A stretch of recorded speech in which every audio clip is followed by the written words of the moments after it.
Hey everyone, Foss here. The hiatus is over and it's time to get back into some Pokemon challenges.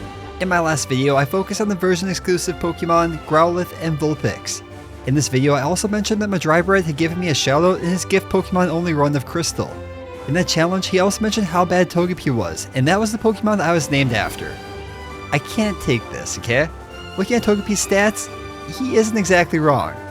With a stat total of 245, it's tied for the 30th place of the Zubat for the worst overall stats through the first 5 generations.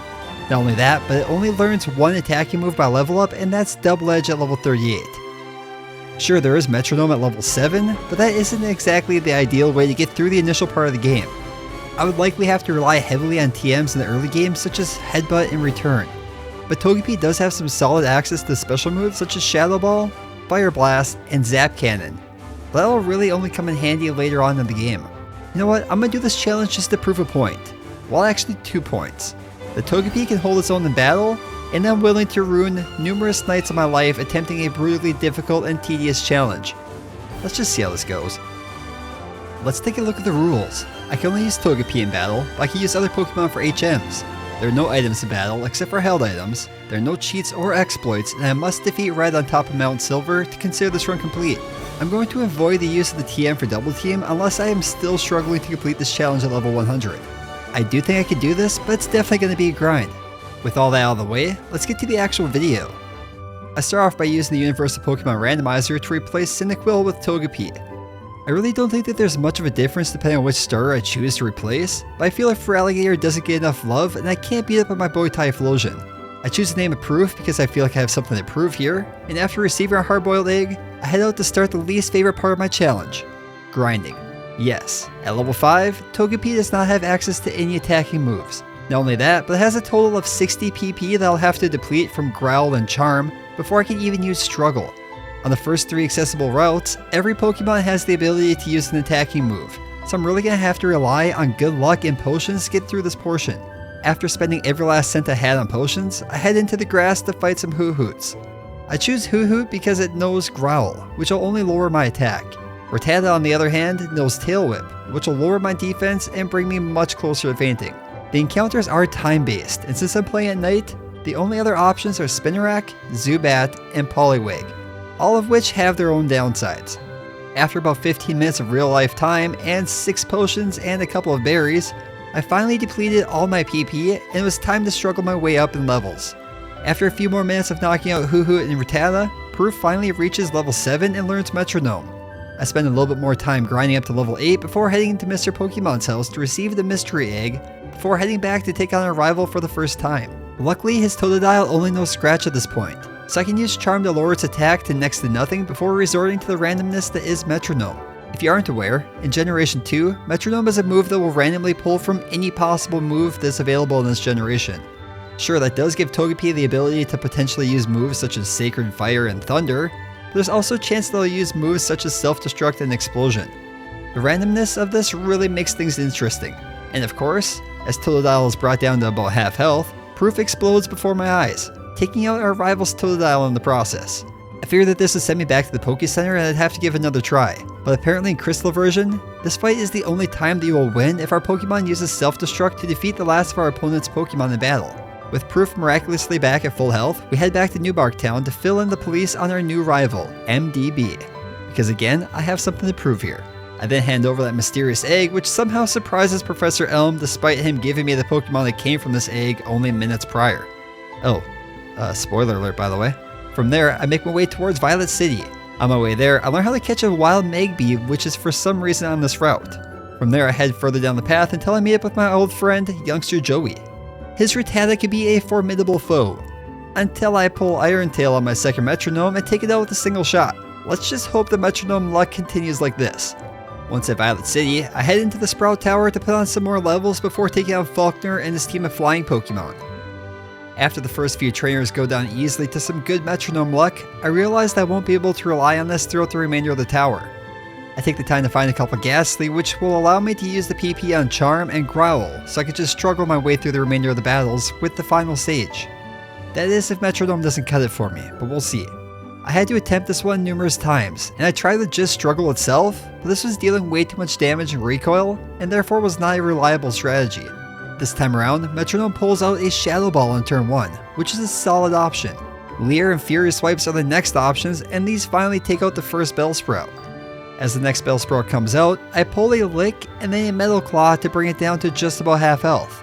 My luck continues as Ice Beam is next and drops the second Bellsprout, and I still have 3 PP remaining on Metronome as the stage's final Pokemon, Hoot Hoot, comes out. Attempting to extend this battle as long as possible, I use the final 3 charms to drop Hoot Hoot's attack to the lowest possible before attempting Metronome yet again. As proof is brought down to just 11 HP, it pulls out a Fire Blast from Metronome, which only deals about half the bird's health and damage. That's kinda surprising. Quick Attack brings the owl down to red health, but a crit hit tackle from Hoot Hoot nearly takes me out as proof survives with only 2 HP to spare. Our final Metronome pulls Cotton Spore, which lowers the owl's speed. With only struggle remaining, will 2 HP be enough to drop the bird? Thanks to the lowered speed from Cotton Spore, we outspeed the bird and drop it with a struggle and survive with a whole 1 HP remaining. That was close. But with that, it's time to take on the first gym. Faulkner and his team of Pidgey and Pidgeotto are usually not a threat. But with our lack of move options, this is a gamble. He leads off with Pidgey, and I immediately choose to drop its attack with Charm. And it gets a 1 in 256 tackle miss in the process. I then go for Metronome, which pulls the move Wrap. As I continue to get chip damage from Wrap over the next couple turns, Proof also pulls Steel Wing and Rage from Metronome to finally take the bird out, so Pidgeotto is out next. It hits us with Gust as I use Charm to drop its attack to the lowest point possible. I then resort to Metronome yet again, which pulls Cut, then Vice Grip, and then finally Explosion, which takes the bird out. But unlike earlier in the game, this actually does not count as a victory, so we're stuck doing this all over again. On the second attempt, I go for basically the same strategy. The Metronome pulls were no better this time around, but at least Seismic Toss and Mega Punch were some solid options to be pulled here. With that being said, I think I'm over the luck aspect of Metronome, and I really hope I'm not relying on it too much more going forward. After heading back to the Poke Center to grab the mystery egg from Professor Elm's aid, I continue on down the path back to New Barktown. You see, I started this challenge on Tuesday, which will allow me to receive the pink bow from the lady here once I've earned the Zephyr badge. The pink bow is a held item that will increase the damage of normal type moves by 10%, which could be a huge benefit going forward. Moving on, there really isn't a whole lot to say until I reach this hiker outside of Union Cave.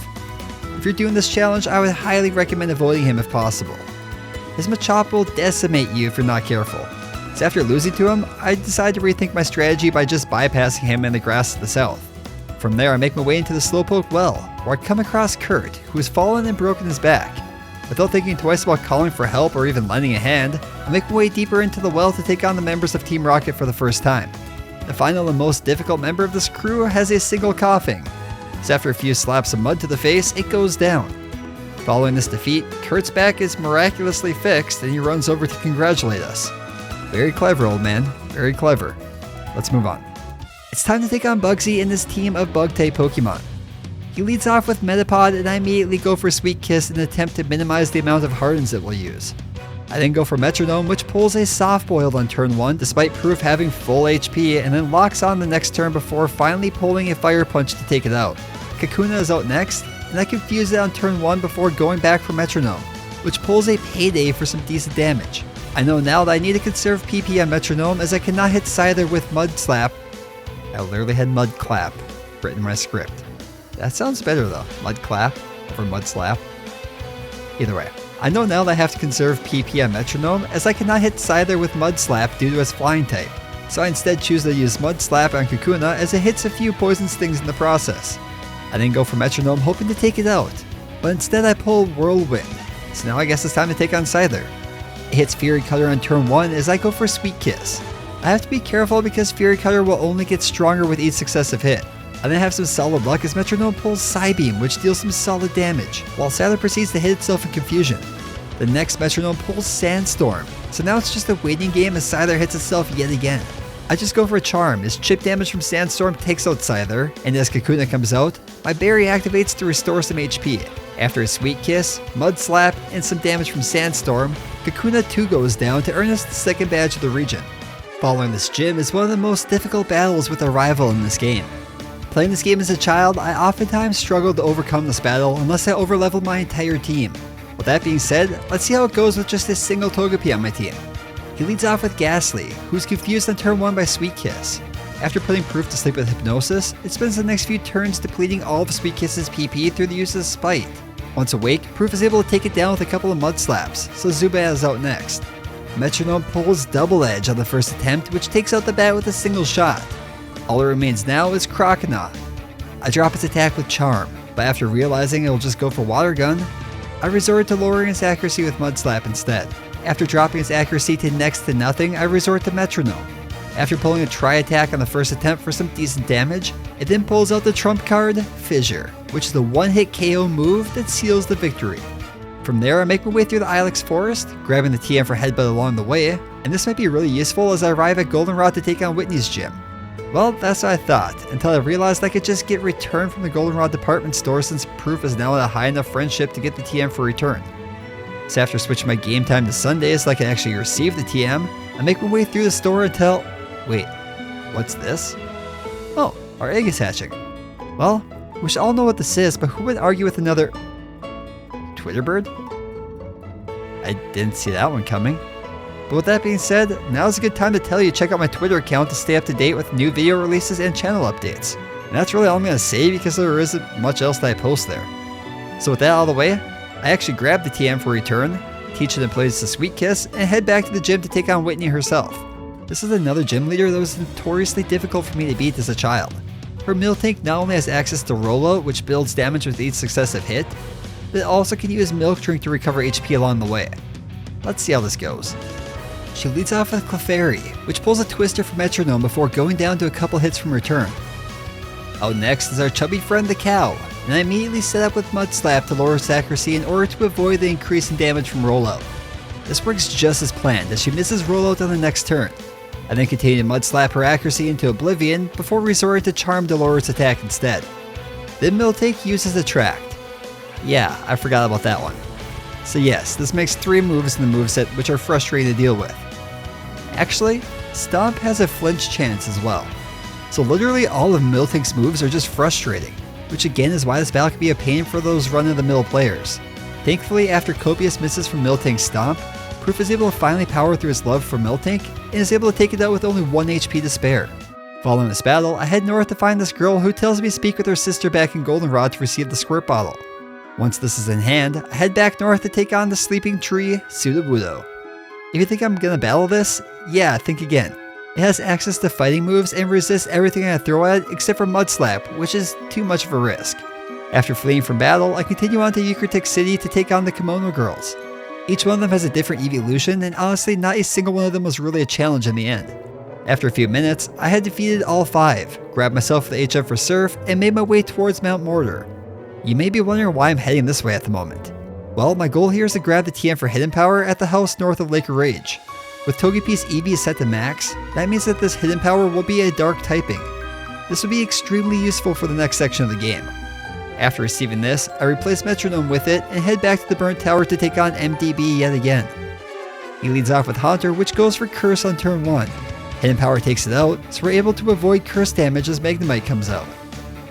Return does some decent damage, but does not take it out, so we get some damage from Curse as Magnemite misses Supersonic. One more Return takes out the Flying Magnet, and the same can be said for the Zubat that was out next. That means Croconaw is all that remains, and Return again only deals about half its health and damage. The chip damage from Curse, along with a bite from Croconaw, leaves Proof with only a sliver of health remaining. But as MDB refuses to heal his Pokemon, one more Return is able to take it out and secures the victory. Following this win, I fall through the floor where I awaken the sleeping legendary beasts, who will honestly play no part in this game whatsoever, so I don't know why I'm even mentioning here. Well, from there, it's time to take on Morty and his team of Ghost-type Pokemon. You would think that this battle would be easy considering that Togepi is a normal-type Pokemon and Ghost can't hit normal types, but you would be wrong. With a combination of Curse on turn 1 from Ghastly and Hypnosis putting us to sleep, this was surprisingly difficult. Even if I was able to avoid the Curse damage, Dream Eater from Gengar can still land and will not only deal a huge amount of damage, but also heals Gengar in the process. Rethinking my strategy, I head east of town until I arrive at the Miltank farm. It's here where I can grab the Mint Berry, which will allow the Pokemon holding it to self-awaken during battle. Let's see if this makes the difference.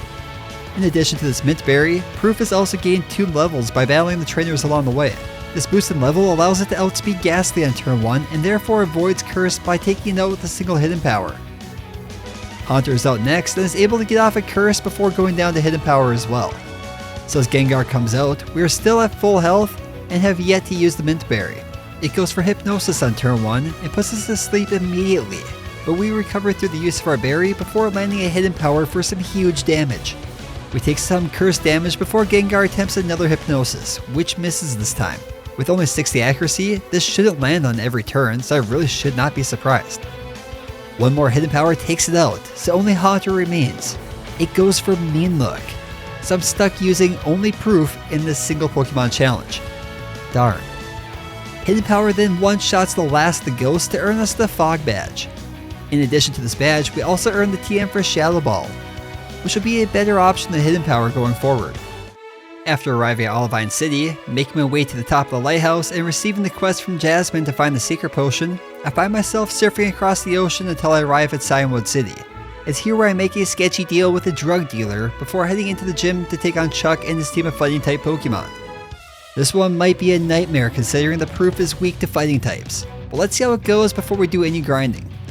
He leads off with Primeape, who goes for Fury Swipes of all things on turn 1. Proof then retaliates with a return for some big damage.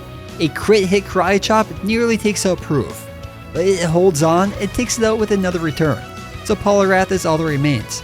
Thankfully, it chooses to go for the 50 accuracy Dynamic Punch on turn 1, which misses, so Proof is able to take out a third of its health with return before it misses yet another Dynamic Punch.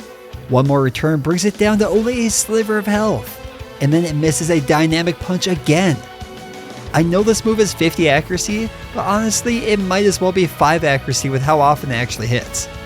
With that, we're able to take it out and secure ourselves the 5th badge of the Johto region. From there I fly back to Olivine City where I drop off the secret potion to heal up the Ampharos back to full health. Next up on the things to do is obviously take on Jasmine, right? Nope, wrong. I'm an adult and there's only one type of game that adults actually like to play. So you know what that means. Yep, it's time to gamble. Well, the true reason I came here is to earn enough coins to get myself the TM for Fire Blast. Sure, this might not be 100% necessary, but it will definitely help me complete the next 2 gyms at the lowest level possible. So after spending way too much time playing these slots, I earned myself the 5,500 coins necessary to get myself the TM, which I use to replace Charm before heading back to Olivine to take on Jasmine.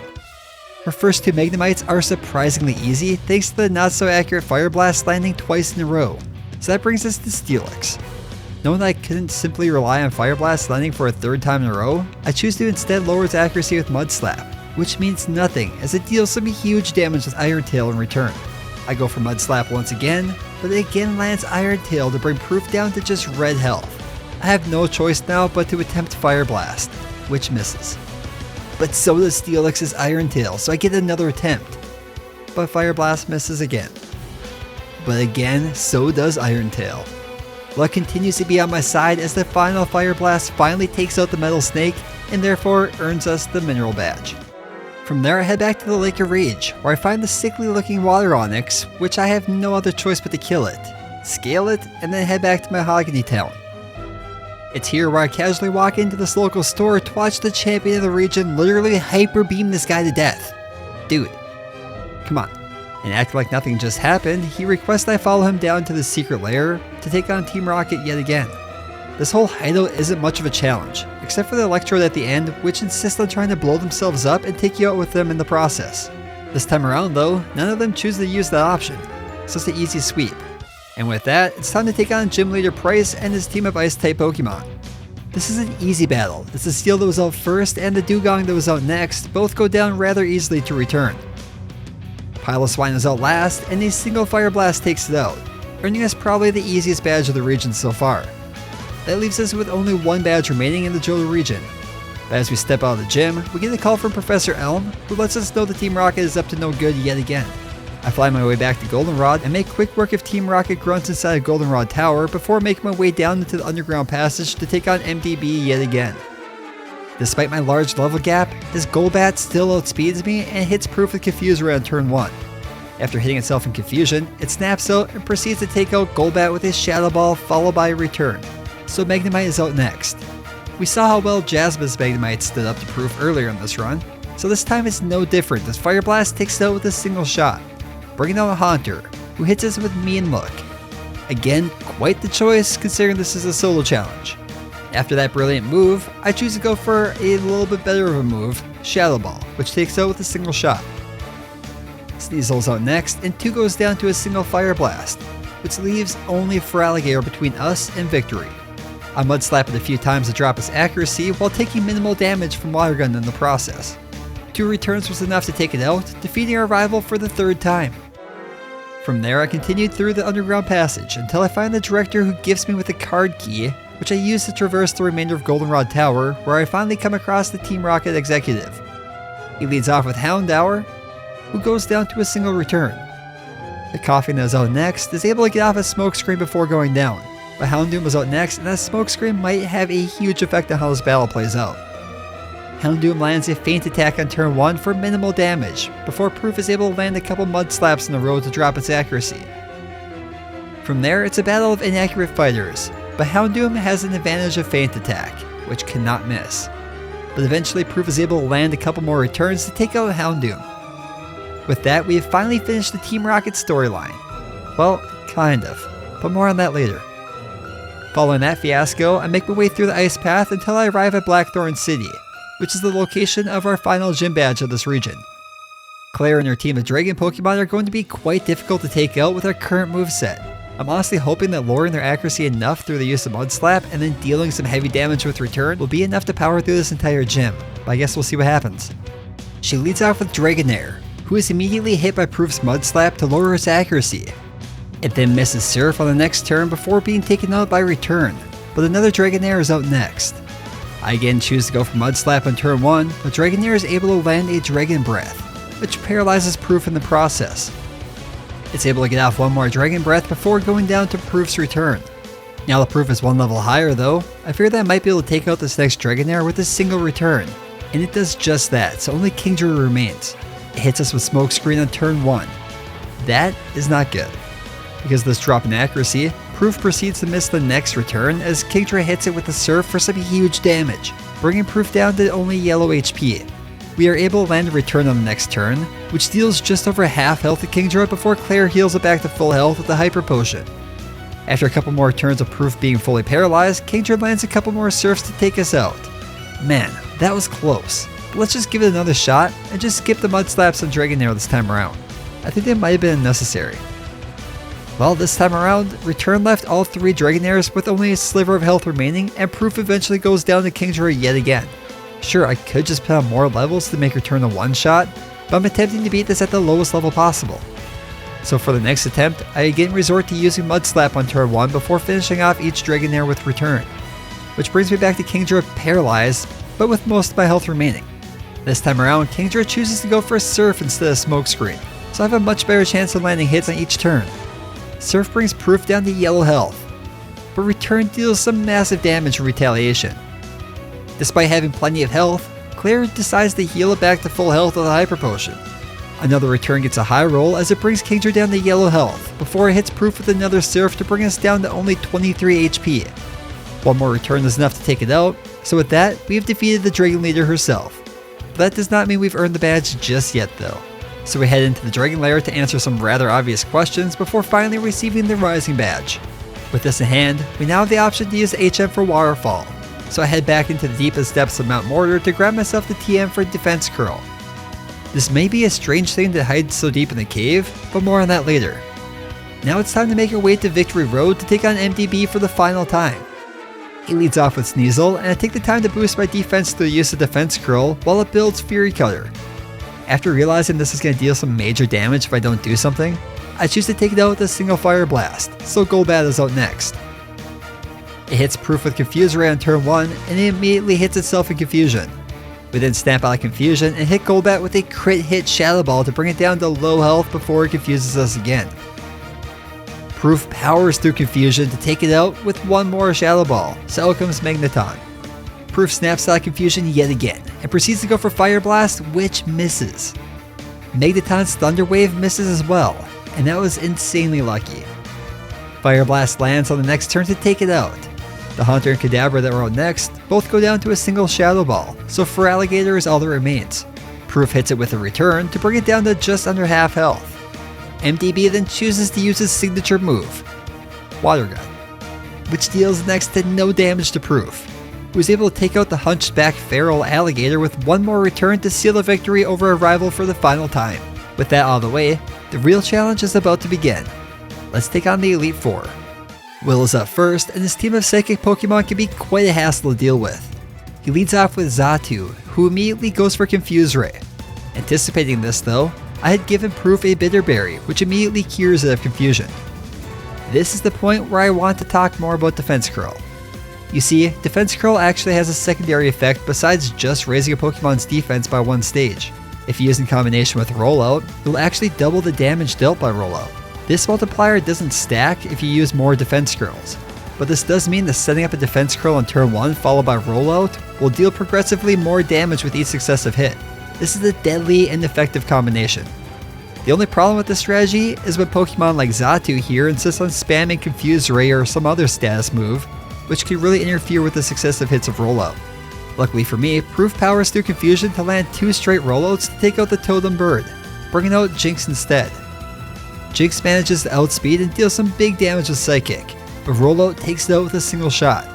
The story is much the same for the Executor and the Slowbro that were out next, as they too both go down to a single shot each.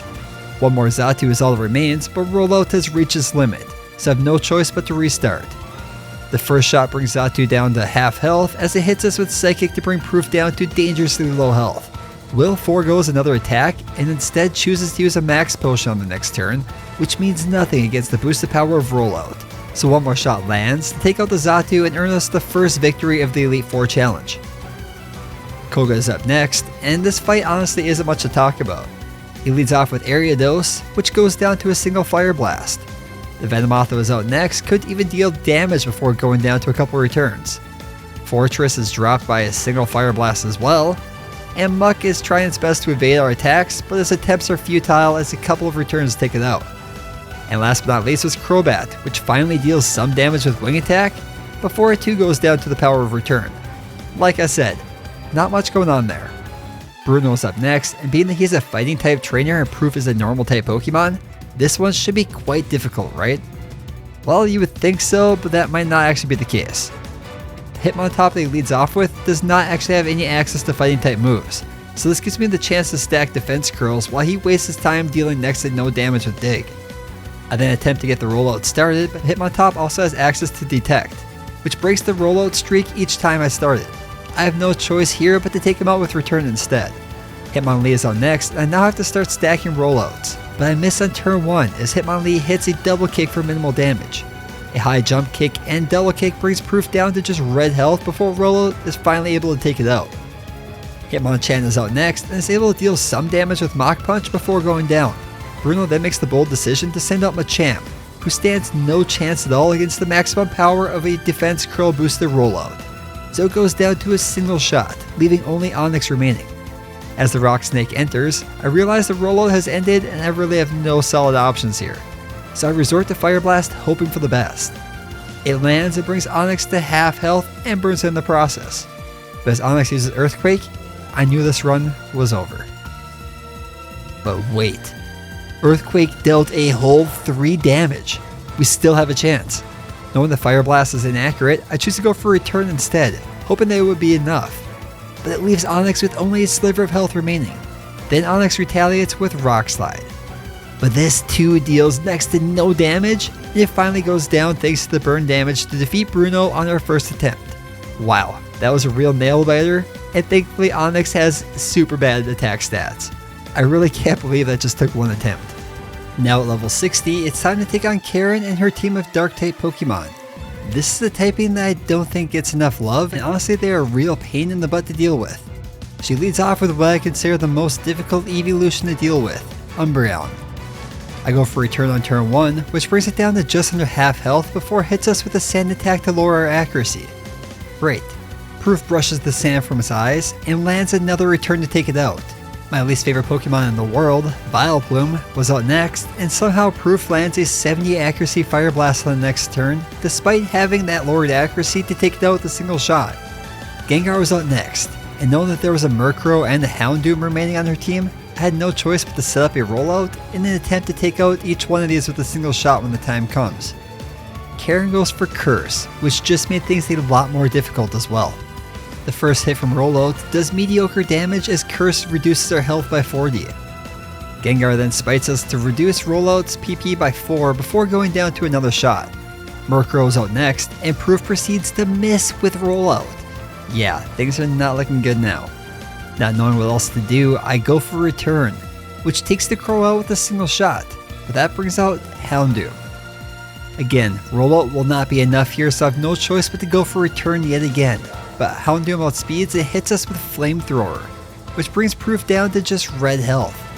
If Return does a one-shot, the damage from Curse is going to take me out, but to my amazement, Return does the job, dropping the Dark Doggo with a single shot to earn us the victory over the final member of the Elite Four. With that being said, it would not be a Pokemon game if there wasn't 5 members to the Elite Four, so it's time to take on the champion himself. Yes, the man who hyper beams innocent bystanders in the face without any remorse. Lance and his team of illegal Dragonites.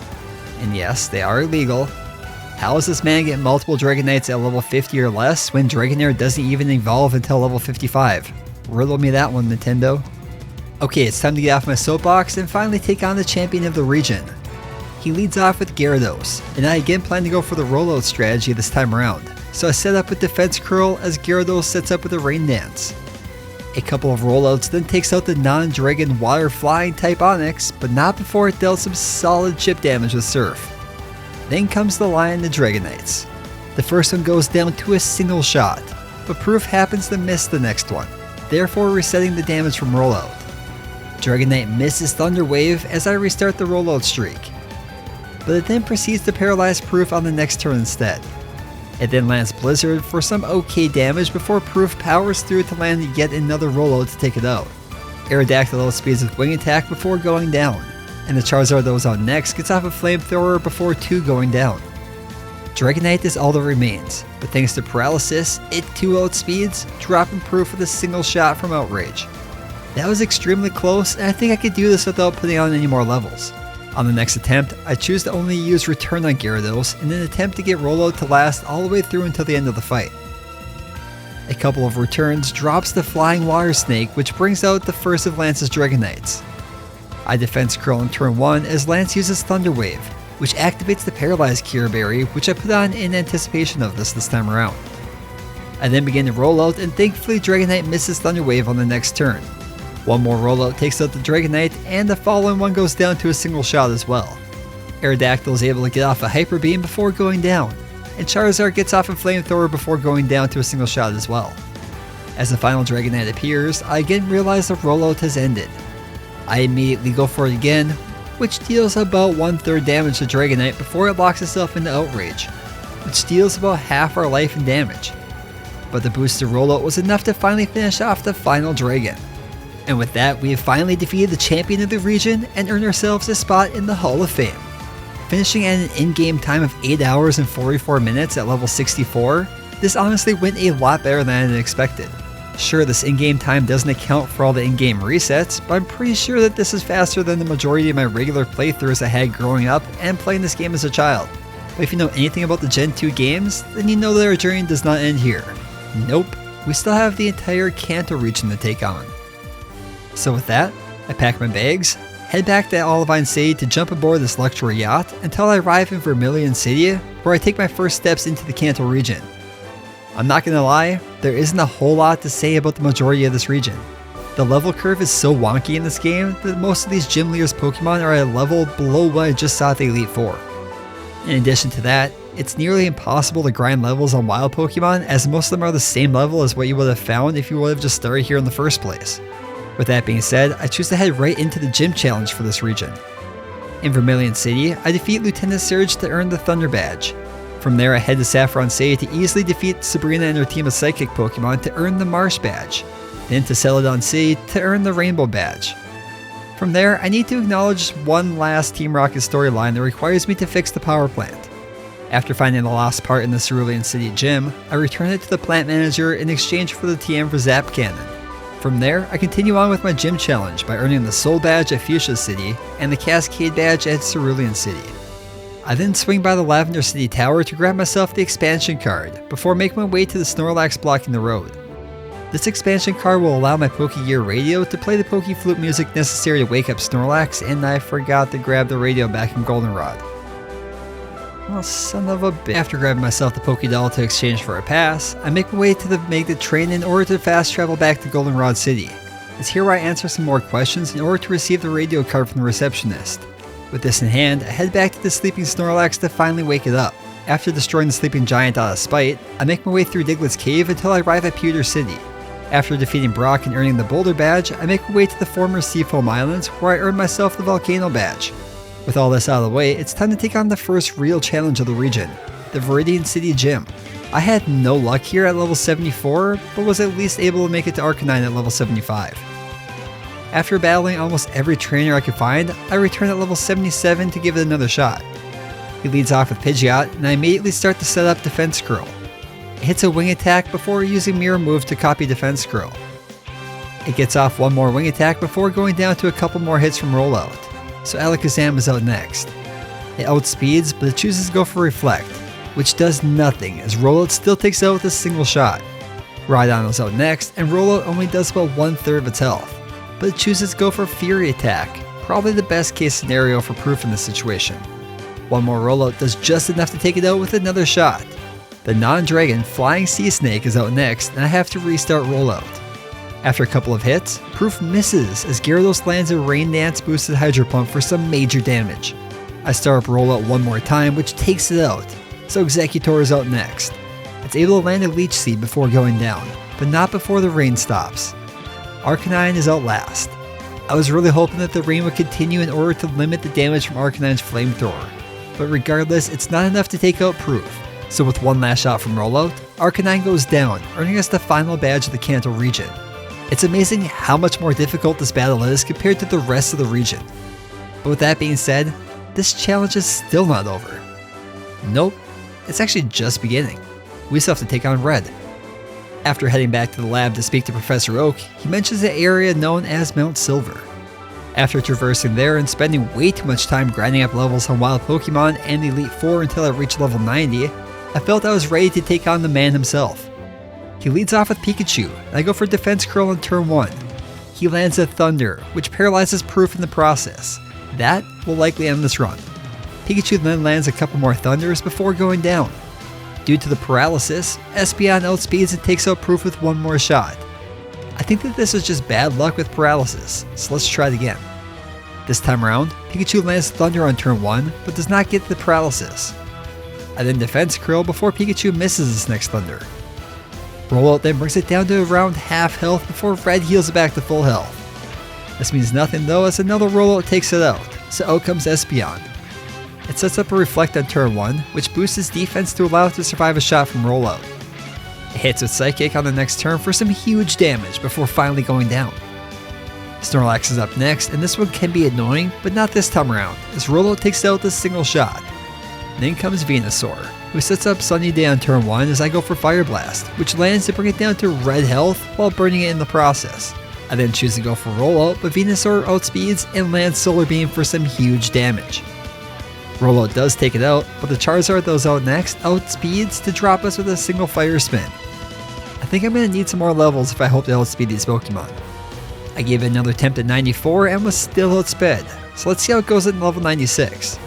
Out comes Pikachu, who misses Charm on turn 1 before going down to a single return. I can't tell you how many times I had to reset due to Pikachu landing Charm on turn 1. Espeon is out next and sets up Reflect, but Proof powers through to land a crit hit return in order to take it out with a single shot. Wow, luck is on my side yet again. Out comes Snorlax, and this should give me some time to set up. You may also notice that I've replaced Fire Blast with Rest at this point. This will give me the opportunity to max out Proof's defense through the use of Defense Curl and then recover back to max HP using Rest.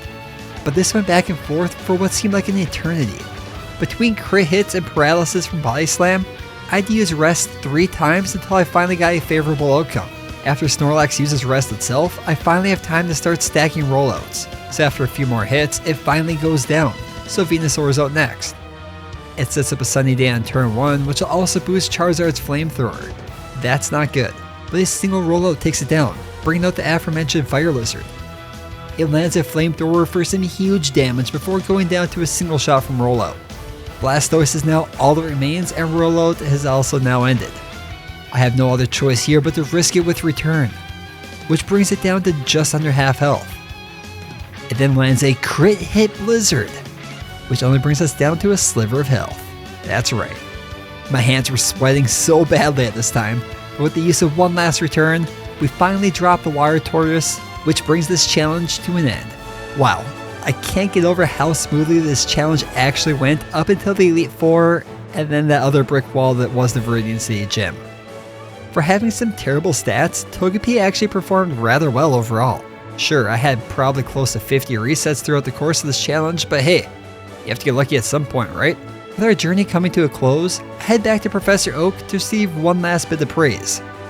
Look for more Pokemon in the grassy areas. That's all you have to say. After I just beat this entire game with one Pokemon, look in the grassy areas. Thanks. Oh, whatever, selfish old... Wait, what did I just see over there? I feel like I just saw a glimmer of something in the trash can. Oh, you son of a bitch. But that's gonna do for today's video. I spent most of the summer creating content to allow for a more consistent release schedule coming up, so I hope to see you again soon. Keep an eye out for my next video, which will bring us back to the Hoenn region with yet another solo Pokemon challenge. As always, feel free to follow me on Twitch to be part of the action live as it happens. Link in the description below. But with all that out of the way, I'd like to thank you all for watching, and I'll catch you on the next one.